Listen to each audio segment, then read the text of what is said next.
Naghahanap rin ba kayo ng panregalo sa mga tatay nyo, sa mga boyfriend nyo, sa kapatid nyo mga lalaki na mura lang pero talagang solid at magagamit nila araw-araw? Well, eto na yung masasuggest ko, ang Shigetsu Leather Wallet. Ang kagandahan dito is, as you can see, yung presentation niya is maganda na, nakasupot pa siya ng ganito, tinanggal ko na since na-unbox ko naman na. And eto na yung wallet mismo.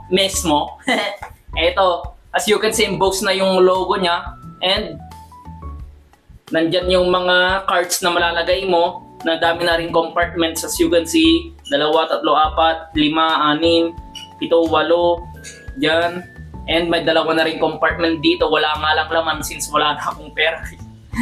Tapos ito yung compartment niyang isa pa, para naman may mataguan kayo ng mga barya nyo. Now, if you are looking forward to buy this one, andyan lang yung link sa baba, tignan nyo naman yan.